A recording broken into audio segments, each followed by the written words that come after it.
ஆனந்தி, அழாத ஆனந்தி. இப்படி எல்லாம் நடக்கும் நாங்களும் எதிர்பார்க்கல. பேசாதக்கா. எல்லாருமா சேர்ந்து என்ன ஏமாத்திட்டீங்கல்ல. உங்களுக்கெல்லாம் நான் எவ்வளவு சொன்னேன், நான் படிக்கணும், எனக்கு இப்ப கல்யாணம் வேண்டாம், நான் எவ்வளவு கெஞ்சினேன். எல்லாத்தையும் மீறி நீங்க நினைச்சதை நடத்திட்டீங்கல்ல. இதுக்குதான் என்ன பிளான் பண்ணி அங்க கூட்டு போனீங்களா? அப்படியெல்லாம் ஒண்ணும் இல்ல ஆனந்தி. ஐயோ அப்படி இல்ல ஆனந்தி. எப்படியாவது அவங்க கிட்ட பேசி இந்த கல்யாணமே வேணான்னு சொல்றதுக்காக தான் நாங்க எல்லாரும் முயற்சி பண்ணிக்கிட்டு இருந்தோம். ஆனா அதுக்குள்ள அவங்க திடீர்னு நிச்சயதார்த்தம் வரைக்கும் போவாங்கன்னு எங்களுக்கு தெரியாதுமா. அவங்க பண்ணது எங்களுக்கே அதிர்ச்சியாதமா இருக்கு. அவங்க காரணம் காட்டி நீங்க தப்பிக்க நினைக்காதீங்க ஆனந்தி.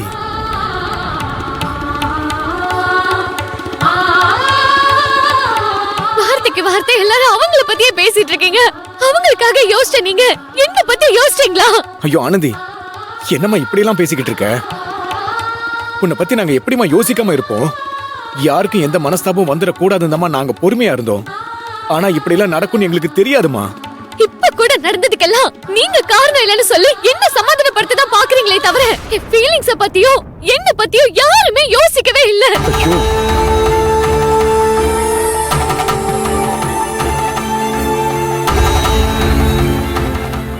அவங்கள யாரோ ஒருத்தவங்க. அவங்களுக்கே மனசுல இருக்கிறதுல என்ன தெரியும்? ஆனா உங்க எல்லாருக்கும் தெரியும்ல. எல்லாம் தெரிஞ்ச நீங்களே இதுக்கு உடந்தையா இருந்ததை என்னால தாங்கிக்கவே முடியல.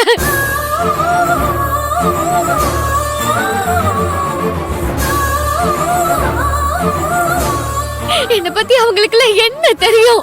என் விருப்பம் என்னன்னு தெரியாம என் சம்மந்தம் இல்லாம எப்படி இப்படி ஒரு முடிவை எடுக்க முடியும்? அவ்வளவுதான், எல்லாம் முடிஞ்சு போச்சுல. என் படிப்பு, என் கனவு எல்லாத்தையும் அழிச்சிட்டீங்கல்ல.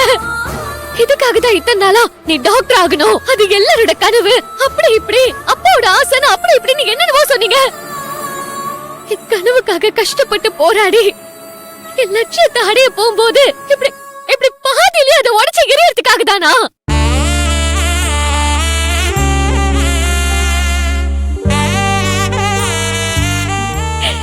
கனவு கொண்டதுக்கு பதிலா என்ன கொண்டிருந்தா கூட நான் நிம்மதியா போயிருப்பேன். ஏன் இப்படி எல்லாம் பேசிட்டு இருக்க? உன் கனவை யாரும் கலைக்கல ஆனந்தி. இந்த நிச்சயதார்த்தம் நடந்துருச்சுங்கிறதுக்காக நீயே எல்லாமே முடிஞ்சிருச்சுன்னு முடிவு பண்ணிடாத. இத பாரு, நீ ஆசைப்பட்ட மாதிரி கண்டிப்பா டாக்டருக்கு படிக்கலாம். அதுக்கு நாங்க எந்த தடையுமே வரவிட மாட்டோம். நீ படிச்சு பெரிய டாக்டர் ஆகணும், கண்டிப்பா ஆவ. இத பாரு, கல்யாணத்துக்கு அப்புறமா நீ படிக்கலான்னு தானே அவங்களும் சொல்லிருக்காங்க. அப்புறம் எதுக்கு நீ இப்படி எல்லாம் யோசிக்கிற? உனக்கு என்ன நாங்க கெடுதலா பண்ண போறோம் சொல்லு? உனக்கு ஒரு நல்ல வாழ்க்கை அமைச்சு கொடுக்கணும்னு தானே நினைக்கிறோம். அவங்க உண்மையாவே ரொம்ப நல்ல குடும்பம் ஆனந்தி. உன்னை நான் எப்படி ஒரு இடத்துல கல்யாணம் பண்ணி கொடுக்க நினைச்சனோ அதே மாதிரி குடும்பமா தான் அவங்க இருக்காங்க.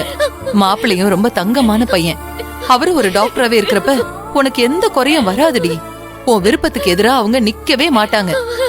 இத பாரு ஆனந்தி, அவங்க மருமக ஒரு டாக்டர்னு சொல்லிக்கிறதுல அவங்களுக்கும் பெருமையா தானே இருக்கும்.